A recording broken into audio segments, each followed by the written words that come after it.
এই যে বিষয়, সেই বিষয়গুলো সরাসরি না বলে সরকারের উপর একটা চাপ তৈরি করার জন্য যে ডিপ স্টেট পলিসি বা থিওরি আমরা কানাঘুষা করছিলাম, সেটি জনাব আসিফ মাহমুদ সজীব ভুঁইয়া সামনে নিয়ে এসেছেন। তো তিনি এগুলো কেন আনলেন? বোঝার চেষ্টা করুন যে তিনি বা তার যারা সহযোগী তারা একটি সশস্ত্র যুদ্ধের জন্য প্রস্তুতি তাদের ছিল। থানা লুট হওয়ার আগে, পুলিশ মার খাওয়ার আগে। ইট মিনস তাদের সামরিক প্রশিক্ষণ ছিল মিলিটারির সাথে যুদ্ধ করার, তাদের সামরিক প্রশিক্ষণ তারা নিয়েছিল পুলিশের সাথে যুদ্ধ করার, গেরিলা যুদ্ধ চালিয়ে আওয়ামী লীগের নেতাকর্মীদেরকে হত্যা করা, মন্ত্রীদেরকে হত্যা করা, যে কোনো অপারেশন চালানোর জন্য তাদের সবগুলো যাকে বলা হয় ট্রেনিং ছিল। এটা বোঝার জন্য রকেট বিজ্ঞানে হওয়ার দরকার নাই, নচেত তারা কি করে যুদ্ধ করবে, কি করে গেরিলা যুদ্ধ করবে। তাদের বিভিন্ন ট্রেনিং ক্যাম্প স্বাভাবিক গভীর অরণ্যে, টেকনাফ, উখিয়া, বান্দরবন, খাগড়াছড়ি, রাঙামাটি, এই যে বিস্তীর্ণ এলাকাতে যে সকল বিদ্রোহী গ্রুপ রয়েছে যারা অহরহ যুদ্ধ করে, তাদের সঙ্গে তাদের সম্পর্ক থাকা, সীমান্ত অঞ্চলগুলোতে তাদের বিভিন্ন ঘাঁটি থাকা, বাংলাদেশের অন্যান্য যে সকল এলাকায় অরণ্য রয়েছে যেমন সুন্দরবন রয়েছে, সিলেট রয়েছে, গাজীপুর, ভাওয়াল রয়েছে, এই সকল এলাকাতে তাদের সেই ঘাঁটি থাকা স্বাভাবিক। যদি তারা সত্যিকার অর্থে গেরিলা যুদ্ধ করতে চায় বা আগ্রহী, এই সমস্ত এলাকায় অবশ্যই তাদের লোকজন থাকার কথা। 2 নম্বর হলো যে এইগুলো তো পরিচালনা করার জন্য টাকা লাগবে। নিঃসন্দেহে তারা সেই টাকা দেশি বিদেশি বিভিন্ন সোর্স থেকে পেয়েছে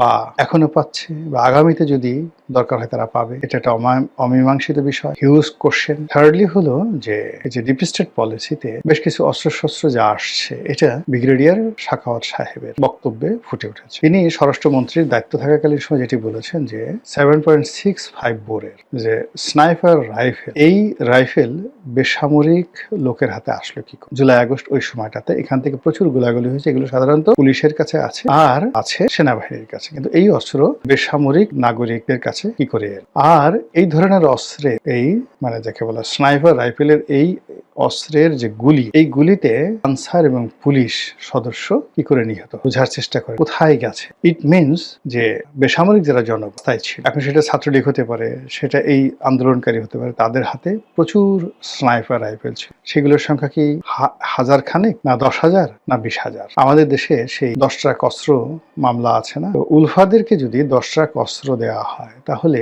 একটা দেশের রাষ্ট্রের বিরুদ্ধে, বাংলাদেশের মতো একটা রাষ্ট্রের বিরুদ্ধে কেউ যদি গেরিলা যুদ্ধ করতে চায়, তাহলে তার অন্তত পক্ষে 100 ট্রাক অস্ত্র তাদের কাছে আছে। একটু লোড করে দেখেন তো যে স্নাইপার রাইফেল একটা ট্রাকে কয় হাজার বা কয়শো রাখা যায়, আমি বলতে পারবো। তো এই যে বিপুল পরিমাণ অস্ত্র থাকার সম্ভাবনা, তার সঙ্গে যদি আবার থানা লুট করা এবং SSF এর অস্ত্র ছিনিয়ে নেওয়া, এমনকি অন্যান্য বাহিনীর অস্ত্র ছিনিয়ে নেওয়া, এরকম অস্ত্রের সংখ্যা কত? Not less than 10,000। যেটা কাগজ কর্মে আছে 10,000। আর কাগজের বাইরে যে সকল থানায় ধরেন অনেক প্রাইভেট অস্ত্র জমা আছে, সেগুলো তো লুট হয়ে গেছে, তা তো আমরা এখনো ডিটেলস জানি। তাহলে এই ডিপ স্টেটের যারা লোকজন, তাদের হাতে আসলে কত অস্ত্র আছে, এবং এই অস্ত্র বর্তমান সরকারের জন্য রীতিমতো অশনিক সংকেত। তো সেই অশনিক সংকেত বুঝিয়ে দেওয়ার জন্য, জানিয়ে দেওয়ার জন্য আসিফ মাহমুদ সজীব ভুঁইয়া সরকারের উদ্দেশ্যে যদি আবার সেই ডিপ স্টেটের যে থিওরি সেটি তুলে ধরে বা সেই কথা স্মরণ করিয়ে দেন, এর অর্থ যে সেই অস্ত্র তো এখনো জমা দেওয়া,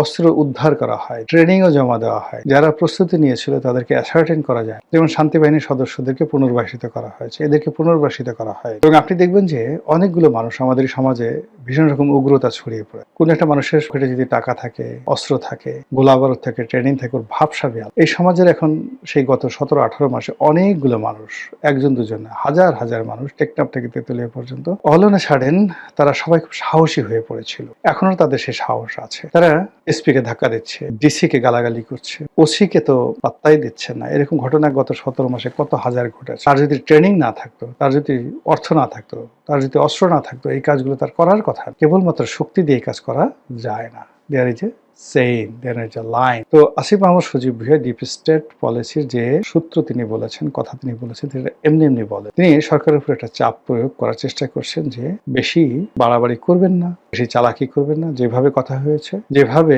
কমিটমেন্ট দিয়েছেন, যেভাবে ডিল হয়েছে, সেই অনুযায়ী সবকিছু করে, জুলাই সনদ থেকে সবকিছু। আদারওয়াইজ ওই যে ডিপ স্টেট, ওই দেখা যায় তাল গাছ, ওই আমাদের গা, ওইখানেতে বাস করে কানাবগির ছাপ।